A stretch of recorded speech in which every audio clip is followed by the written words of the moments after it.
যদি এই জিনিসটা হয় তাহলে ভাই একটা বেস্ট ডিসিশন হবে। বিকজ দেখো, জাস্ট কদিন আগে উইদিন আ উইক আমি দেখলাম যে একটাই বাঙালি প্লেয়ার ছিল, নাম হচ্ছে অভিষেক। সো এই অভিষেক বলে ছেলেটির এগেনস্টে একটা কমপ্লেন করেছে একটি মেয়ে আর তার মা মিলে, যে ছেলেটি নাকি একটা বিয়ে করার প্রতিশ্রুতি দিয়ে বিয়ে না করে লিভ ইনে থেকেছে বা সহবাস করেছে, অ্যান্ড তারপরে বিয়ে করতে ডিনাই করে দিয়েছে। আর এই কমপ্লেনটা লজ করার পরেই নাকি ছেলেটিকে পুলিশ এসে তুলে নিয়ে চলে গেছে। তো এইবার ব্যাপারটা দেখো, একটাই বাঙালি প্লেয়ার ছিল যে আইপিএল খেলছিল, সেও এখন আর খেলতে পারবে কিনা জানি না। এবার এই ঘটনাটা কতটা সত্যি কতটা মিথ্যে, কে দোষ কে নির্দোষ সেটাও আমি বলতে যাচ্ছি না, বাট ব্যাপারটা হচ্ছে আলটিমেটলি ছেলেটিকে পুলিশে তুলে নিয়ে চলে গেছে।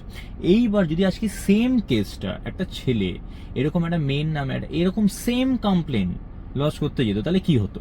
কিচ্ছু হতো না ভাই। সমাজ, নমাজ, পুলিশ, আইন কানুন ব্যবস্থা সবাই সেটির ওপর হাসতো, আর সেটি একটা হাসির খোরাক হয়ে যেত। দেখো ভাই, অত কম্প্যাটিবিলিটি চেক করতে গিয়ে যদি ভাই নিজেদের একেবারে মেরে বসে থাকো, তাহলে ভাই সেই চেক করার কোনো মানেই হয় না। তো অত সব কিছু ডিপলি ক্যালকুলেশন করে ভাবার দরকার নেই। কোনো কোনো সময় মনের কথা শোনো, মনের কথা শুনে মনের মানুষ মনের মতো করে পছন্দ করে একটা সুস্থ জীবনযাপন করার চেষ্টা করো, নিয়ম মেনে তার সাথে থাকার একটা চেষ্টা করো। যার থাকার হবে সে সারা জীবন থেকে যাবে, আর যার থাকার হবে না সে ভাই ঠিক সময় মতো চলে যাবে। আমি বহু মানুষকে এরকম দেখেছি, বহু বছর একসাথে থেকে তাদের মধ্যে আনবান হয়েছে, তারা আলাদা হয়ে গেছে।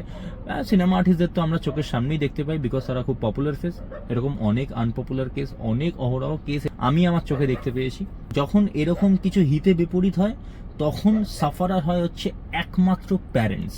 ভাই তোমরা তো চলে যাও ভাই, কেউ এখানে থাকে কেউ এখানে থাকে না, যাই হোক আমি সেসব নিয়ে কথা বলতে চাই না, বাট আলটিমেটলি সাফারার হয়ে যায় প্যারেন্টস।